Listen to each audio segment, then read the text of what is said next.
Eh bien, chers amis, bonjour. Le retour des histoires ce matin. Ça va? Pardon.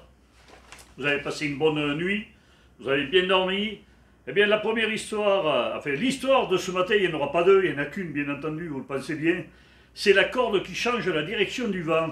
Alors, l'avait écrit Olivier Del Fabre, Olivial, donc c'était sur l'Armada des Losers en 1972. Vous êtes prêts? Alors écoutez bien. Cela se passait dans l'ancien temps, bien sûr. De nos jours, les gens ne montent plus au ciel pour régler leurs affaires. Suffit qu'un matin de la semaine sainte, monsieur le curé de Saint-Léger dit à son sonneur de cloche: « Écoute, Louisou, depuis 20 ans que je suis le curé de ta paroisse, je n'ai jamais eu le plaisir de marier une fille. Toutes restent vieilles filles. Dans quelques années, la race des gens de ce pays aura disparu. C'est inadmissible. Il y a quelque chose de plus ou de moins, mais je ne sais pas quoi.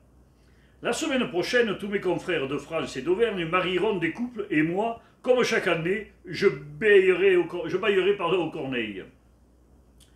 Je suis trop vieux pour supporter un affront pareil, et je ne peux pas m'éloigner. Quelqu'un ne me manquerait pas de casser sa pipe dès que j'aurai tourné le dos. Mais je te donne mon pouvoir qui est précisé sur ce document pour aller rencontrer notre saint patron au paradis. Dis-lui tout ce que je viens de te dire et demande-lui de nous envoyer rapidement des prétendus pour nos filles. » Le lendemain de bonne heure, Louisou tirait la sonnette du paradis et demandait à Saint-Pierre de le conduire à Saint-Privat. Saint-Privat, vous le savez, est resté longtemps dans sa grotte de Montmimrat là-haut, et qui est très humide. Et il y a contracté de terribles douleurs, et précisément par ce jour où soufflait le vent noir, sa sciatique lui faisait cruellement souffrir. Il n'était pas de très bonne humeur. « Qui es-tu » demanda-t-il à Louisou. « Tu es médecin ?»« Oh non, je suis l'homme d'affaires du curé de Saint-Léger. »« De Saint-Léger, le pays de la canaille !» Le sonneur de cloche répondit sans se presser. « Grand Saint-Privat, je vois qu'on vous a mal parlé de nous. De mauvaises langues disent que lorsque le bon Dieu sema la canaille, son sac se troua au moment où il passait au-dessus de Saint-Léger, et que toute la graine tomba sur ce malheureux pays. Mais ce n'est pas vrai. De cette graine, il en est tombé un peu partout. Que nous ayons été bien servis, je ne le contexte pas, mais la vérité, c'est que nous sommes de pauvres malheureux. Après les barbares, les Romains, les Anglais, les seigneurs, les guerres de religion et la peste, nous croyons en avoir fini avec la misère. Plutôt au ciel, arriva M. Jacquard qui nous ruina, et l'eau noya nos maisons, et le malheur ne s'est pas arrêté là. Maintenant les filles de notre paroisse passent pour ce qu'elles ne sont pas, et pas une, je dis bien pas une, n'a pu se marier depuis 20 ans. La plus belle fille du monde, si elle venait à Saint-Léger, de Saint-Chéluze ou de La Valette, le plus chétif des prétendus, le plus affreux, le plus malhonnête ne voudrait pas d'elle. Cette vie ne peut pas durer. Monsieur le curé, il perd ses rudiments de latin. Il ne sait plus que dire à ses filles pour leur faire prendre patience. Elles pleurent, elles hurlent, elles gémissent, elles s'évanouissent, elles semblent ensorcelées. Grand Saint-Privat, il vous faut faire quelque chose pour nous. Saint-Privat, inutile de le préciser, avait un cœur d'or. Je ferai quelque chose avec plaisir. J'ai la garde du Gévaudan et je tiens à ce que la race de mon brave peuple ne se perde pas. Mais à Saint-Léger, il y a quelque chose qui ne va pas. Je ne vois pas quoi. Nous payons la taille et même la dîme. Nous participons aux travaux collectifs et nous ne querellons pas plus que d'autres pays.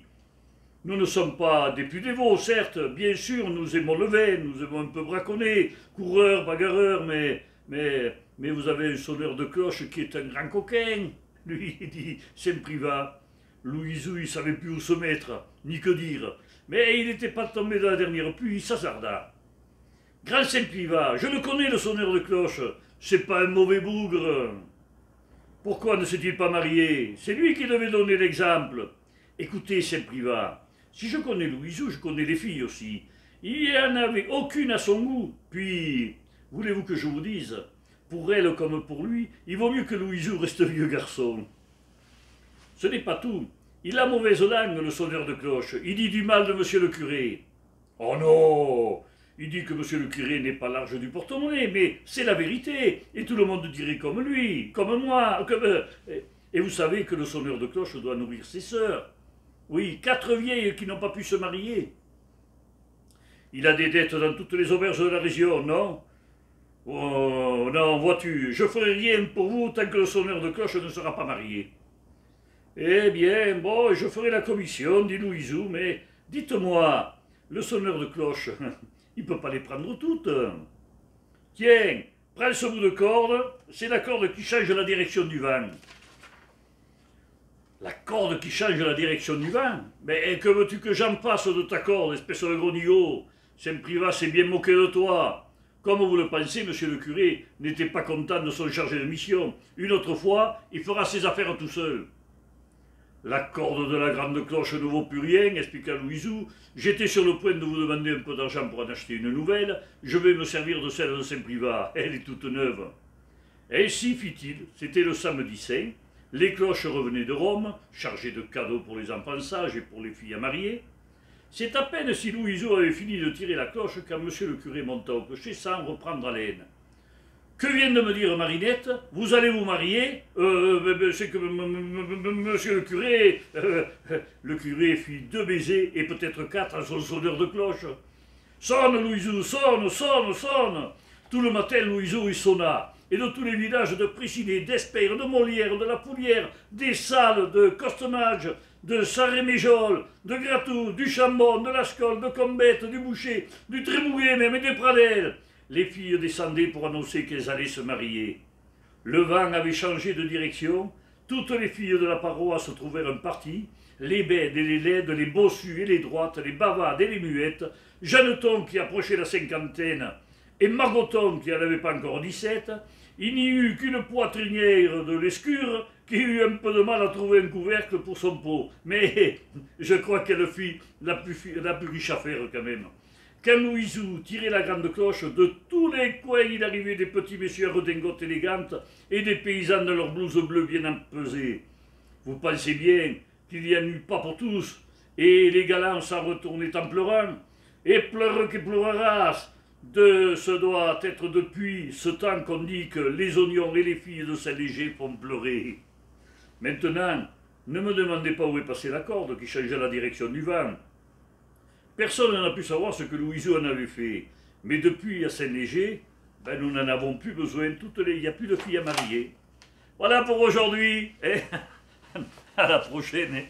Bon, elle était pas mal celle-là. Ouais, merci.